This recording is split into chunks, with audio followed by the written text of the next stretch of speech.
Councillor মৃন্ময় Das, কীর্তিমান councillor মৃন্ময় দাস, আগেও মারধরের ঘটনায় জড়িত এই মৃন্ময় দাস কাউন্সিলর আগের বছর তৃণমূল কর্মী কৃষ্ণ সাউকে মারধরের ঘটনা ঘটে এবং এই ঘটনা ঘটায় কাউন্সিলর মৃন্ময় দাস। অভিযোগ এমনটাই, কীর্তিমান কাউন্সিলর মৃন্ময় দাস একের পর এক ঘটনা সামনে আসছে। আগেও মারধরের ঘটনায় জড়িত এই মৃন্ময় দাস। আগের বছর তৃণমূল কর্মী কৃষ্ণ সাউকে মারধর করা হয় এমনটাও অভিযোগ রয়েছে কীর্তিমান কাউন্সিলর। দমদমের বেদিয়াপাড়ায় পুড়িয়ে খুনের চেষ্টা, অভিযুক্ত সাগরেদকে বাঁচাতে আসরে কাউন্সিলর এবং সেই কাউন্সিলর মৃন্ময় দাস, যার অগ্নিদগ্ধকে হুমকি দেওয়ার অভিযোগ যার বিরুদ্ধে, তার বিরুদ্ধে আরো অভিযোগ সামনে আসছে।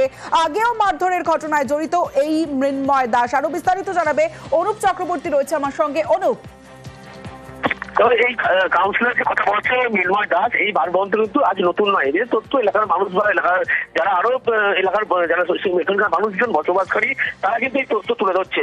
এই কাউন্সিলরের যে বারবন্ত বর্তমান সময় এখন নয়, এর আগেও কিন্তু এক বছর আগে যে কালী পুজোর অনুষ্ঠান, সেখানে কিন্তু মূলত এক তৃণমূল কর্মী কৃষ্ণ সাউ তাকে মারধর করা হয়েছিল এবং যখন সেখানে মারধর করা হয়েছে তিনি কিন্তু 30 দিনের বেশি আরজিকর হাসপাতালে চিকিৎসাধীন ছিল।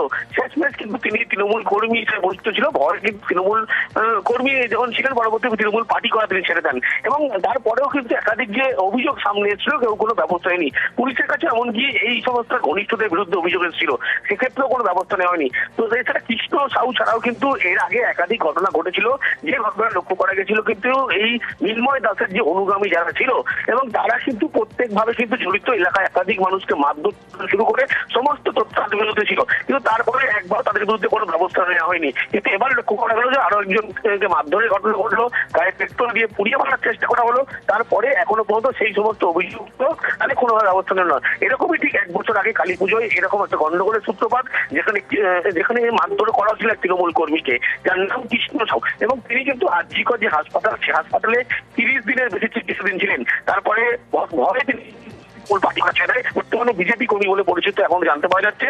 কিন্তু এই যে তৃণমূল যে কাউন্সিলর মৃন্ময় দাস, এর বারবরন্ত কিন্তু এর আগে থেকে সামনে আসছিল এবং পুরোটাই এই সমস্ত অভিযুক্তের নাম উঠে আসছে। সুমন ব্যানার্জি, বাগান, এরা কিন্তু প্রত্যেকভাবেই এই সমস্ত ঘটনায় জড়িত বলে এমনটা এলাকার মানুষজন তারাই দাবি হচ্ছে। বেশ।